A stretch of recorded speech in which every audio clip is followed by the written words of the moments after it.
Hello students, thermodynamics की इस series के अंदर नेक्स्ट टॉपिक हम देखने वाले हैं हीट इंजन का एक स्पेशल केस, जिसके अंदर हीट इंजन जो है वो operating between two identical finite source and sink. ठीक है, हीट इंजन जो है वो ऑपरेट हो रहा है दो आइडेंटिकल फाइनाइट सोर्स और सिंक के बीच में। क्या मतलब हुआ, चलो देखते हैं। यानी कि हमारे पास एक सोर्स है और एक सिंक है, एक सोर्स है और एक सिंक है। सोर्स T1 टेम्परेचर पर है और सिंक जो है वो T2 टेम्परेचर पर है, और एक वर्किंग सिस्टम है जिससे कि हम वर्क डन प्राप्त करेंगे। तो ये है वर्किंग सिस्टम। तो जैसा कि हमें पता है, सोर्स से हीट ट्रांसफर होगी वर्किंग सिस्टम में, जो कि मान लिया हमने Q1 हीट ट्रांसफर होगी, और वर्किंग सिस्टम से कुछ वर्क डन प्राप्त होगा जो कि मान लिया W, और इससे कुछ हीट Q2 इसके अंदर आएगी। तो फाइनाइट सोर्स से हम क्या कहना चाह रहे हैं कि इससे Q2 हीट या हीट तब तक इसमें ट्रांसफर होती रहेगी जब तक इन दोनों का टेम्परेचर सेम ना हो जाए। क्योंकि लास्ट टॉपिक के अंदर हमने देखा, जब कार्नोट इंजन पढ़ रहे थे, कि सोर्स से सिंक में या सोर्स से वर्क डन होता रहेगा और एक्स्ट्रा हीट सिंक में जाती रहेगी। ये तब तक जाती रहेगी जब तक टेम्परेचर डिफरेंस है, और ये हायर टेम्परेचर होगा और ये लोअर टेम्परेचर होगा। तो जब ये इसका टेम्परेचर और इसका टेम्परेचर बराबर हो जाएगा, तब सिंक का ट्रांसफॉर्मेशन भी बंद हो जाएगा। ठीक है, यानी कि हम ये मानेंगे कि थोड़ी देर के बाद में ये दोनों T टेम्परेचर के ऊपर आ जाएंगे। ठीक है, तो T टेम्परेचर जो होगा, अगर उसको T1 से कंपेयर करें तो ये T1 से छोटा होगा, क्योंकि ये हायर टेम्परेचर है और ये लोअर टेम्परेचर है। तो ये टेम्परेचर कम होगा और ये टेम्परेचर इंक्रीज होगा।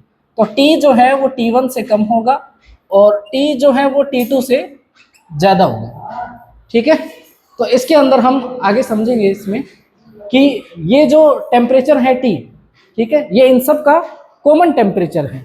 ये कॉमन टेम्परेचर जब तक रहेगा तब तक ही इसके ऊपर हीट ट्रांसफर होगी, और जब टेम्परेचर T कॉमन हो जाएगा उसके बाद में हीट ट्रांसफर होना बंद हो जाएगा।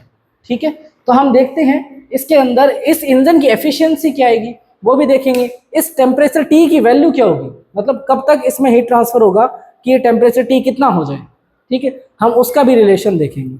तो देखो, जब भी इसके अंदर हीट ट्रांसफर होना बंद हो जाएगी तो रैंडमनेस बिल्कुल बंद हो जाएगी। भाई रैंडमनेस कब तक रहेगी, जब तक हीट ट्रांसफर होती रहेगी। जैसे हीट ट्रांसफर होना बंद, ठीक है, तो वर्किंग प्रोड्यूस होना बंद, यानी कि रैंडमनेस क्या हो जाएगी, जीरो हो जाएगी। तो रैंडमनेस जीरो का मतलब entropy zero.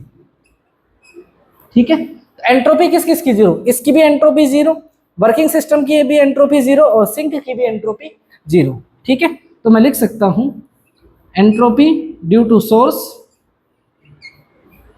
entropy of working system और entropy of sink, ये तीनों क्या हो जाएगी, जीरो हो जाएगी। ठीक है, तो इससे हीट ट्रांसफर हो रही है और इससे हीट, वर्किंग सिस्टम से हीट जो ट्रांसफर हो रही है वो सिंक के अंदर हो रही है।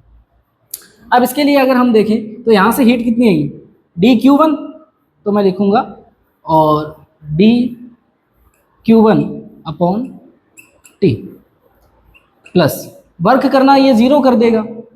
जब टेम्परेचर बराबर हो जाएगा तो वर्क क्या हो जाएगा, जीरो हो जाएगा। तो ये तो डायरेक्ट ही जीरो हो जाएगा, भाई रैंडमनेस जीरो हो गई, वर्क करना जीरो हो गया।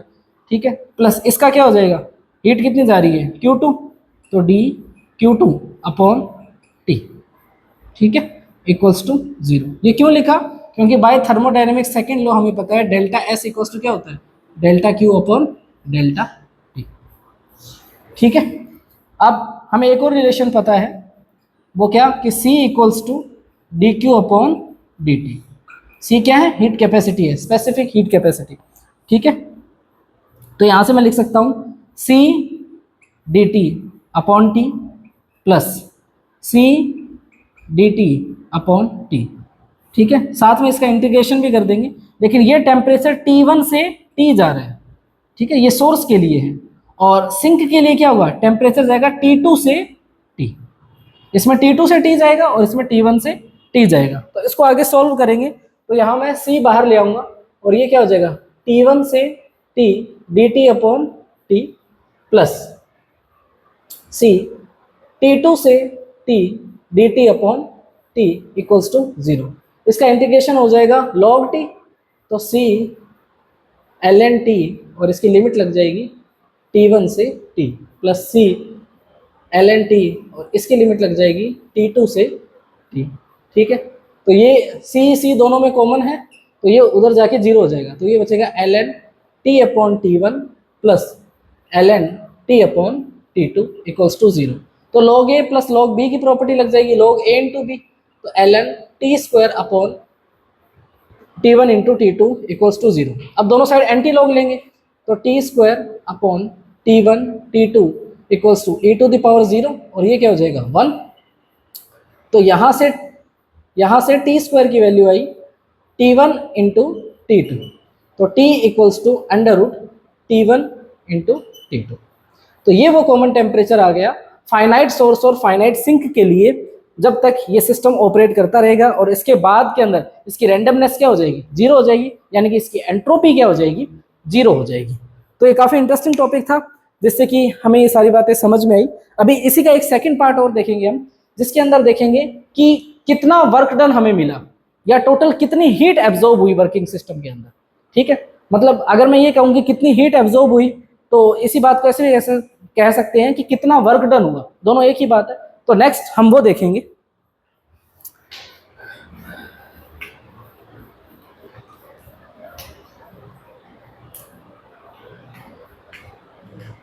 ठीक है, तो हम लिखते हैं total heat absorb in the system, कि सिस्टम में टोटल कितना हीट एब्जॉर्ब हुआ। ठीक है, तो टोटल हीट एब्जॉर्ब जो है वो किसके बराबर होगा, वर्क डन के। ठीक है, तो मैं लिख सकता हूं work done equals to d Q1 plus d Q2। मान लिया मैंने टोटल इतनी हीट एब्जॉर्ब हुई है, हालांकि ये Q2 तो वो है जो रिजेक्ट हुई है हीट। ठीक है, लेकिन अभी के लिए मैं मान लेता हूं कि जो वर्क डन है वो D Q1 plus d Q2 के इक्वल है। ठीक है, जहां ये हीट एब्जॉर्ब है, ये हीट रिजेक्ट है। ठीक है, तो वो इसकी जब वैल्यू रखेंगे वो अपने आप नेगेटिव हो जाएगी। तो अब हम क्या करें, ये मैं देख रहा हूं और सिस्टम के पॉइंट ऑफ व्यू से। यहां एक बात समझने वाली है, क्योंकि अब जब हम पॉइंट ऑफ व्यू चेंज करेंगे तो यहां प्लस से माइनस हो जाएगा। ये है point of view from system. ठीक है, लेकिन अब अगर इसी चीज को हम सोर्स और सिंक के पॉइंट ऑफ व्यू से देखेंगे तो चीजें चेंज हो जाएगी। कैसे, देखो हमें पता है कि डी क्यू इक्वल्स टू, एक तो ये होता है कि सी डी टी। ठीक है, नंबर 1 बात तो ये। दूसरी, अगर मैं इसी चीज को सोर्स और सिंक के पॉइंट ऑफ व्यू से देखूं तो देखो वैसे ये क्या है, ये एब्जॉर्ब हीट है और ये रिजेक्ट हीट है। मैंने यहाँ दोनों ही पॉजिटिव लिख लिए, क्योंकि जब आगे वैल्यू लिखेंगे तो ये अपने आप नेगेटिव हो जाएगा। तो ये एब्जॉर्ब है और ये रिजेक्ट है, किसके लिए, सिस्टम के लिए। सिस्टम ने इसको एब्जॉर्ब किया और इसको रिजेक्ट किया डी Q2 वाली हीट को। ठीक है, लेकिन अगर सोर्स के पॉइंट ऑफ व्यू से देखूं तो सोर्स ने तो ये हीट रिजेक्ट की है, यानी कि सोर्स ने ये हीट बाहर निकाला है। कौन सी, डी Q1। तो अगर एब्जॉर्ब को मैं प्लस ले रहा हूं तो इजेक्ट करने को, रिजेक्ट करने को मैं क्या लूंगा, माइनस। किसके पॉइंट ऑफ व्यू से, सोर्स के। फ्रॉम नाउ,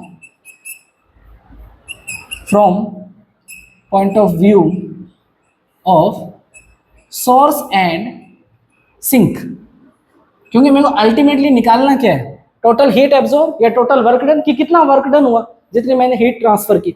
ठीक है, तो मेरे लिए वो आसान रहेगा, तो मैं इसके लिए लिखूंगा डी Q1। अब अगर सोर्स के हिसाब से देखें तो सोर्स ने तो वही हीट क्या की है, रिजेक्ट की है। ठीक है, तो उसके लिए क्या आएगा यहाँ पर माइनस, और यहाँ क्या लिखूंगा सी डी टी। सही है, और टेम्परेचर क्या हुआ उसका, T1 से T। ठीक है, सिमिलरली यहां देखो, मैंने जब सिस्टम के पॉइंट ऑफ व्यू से देख रहा था तब ये हीट मैंने रिजेक्ट करी थी। ठीक है, सिस्टम में ये हीट क्या हुई थी, रिजेक्ट, और उसको मैंने क्या ले लिया, पॉजिटिव। लेकिन अगर सिंक के पॉइंट ऑफ व्यू से देखें हम तो ये हीट तो एब्जॉर्ब हुई है सिंक के अंदर। भाई सिस्टम के पॉइंट ऑफ व्यू से देखें, वर्किंग सिस्टम से, तो ये हीट रिजेक्ट हुई है। ठीक है, लेकिन सिंक के पॉइंट ऑफ व्यू से देखें तो ये हीट एब्जॉर्ब हुई है। तो जब रिजेक्ट को मैं प्लस ले रहा हूं तो एब्जॉर्ब को क्या लेना पड़ेगा, नेगेटिव। ये बात आप लिख लेना।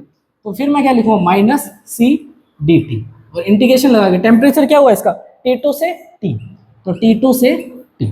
ठीक है, अब इसको सोल्व कर लेंगे। W equals to minus c d t, यहाँ क्या हो जाएगा T minus T1 minus c T minus T2। ठीक है, C दोनों में कॉमन आ जाएगा, अंदर क्या बचेगा माइनस T प्लस T1 और ये माइनस T प्लस T2। ठीक है, तो इसको मैं लिख सकता हूँ T1 plus T2 minus 2T।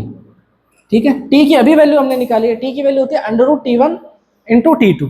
ठीक है, तो इसको लिखेंगे C T1 plus T2 minus 2 under root T1 T2। ठीक है, अब इसको देखो मैं under root T1 minus under root T2 का होल स्क्वायर लिख सकता हूँ। ठीक है, तो W equals to C under root T1 minus under root T2 का होल स्क्वायर। ठीक है, तो ये वो वर्क डन है या ये वो हीट है जो टोटल एब्जॉर्ब हुई है।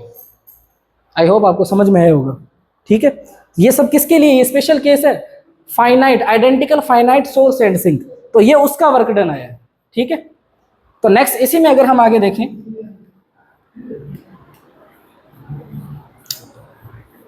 अगर मैं इस इंजन की अब एफिशिएंसी निकालूं तो इस इंजन की एफिशिएंसी क्या आएगी, देखो ध्यान से, इस इंजन की एफिशिएंसी, तो इसके ऊपर न्यूमेरिकल आते हैं। आपको ये ध्यान रखना वर्डिंग, जब identical finite source and sink आ जाएगा तो आपको ये सारी चीजें याद रखनी है, रिजल्ट्स इन्हीं से आएगा।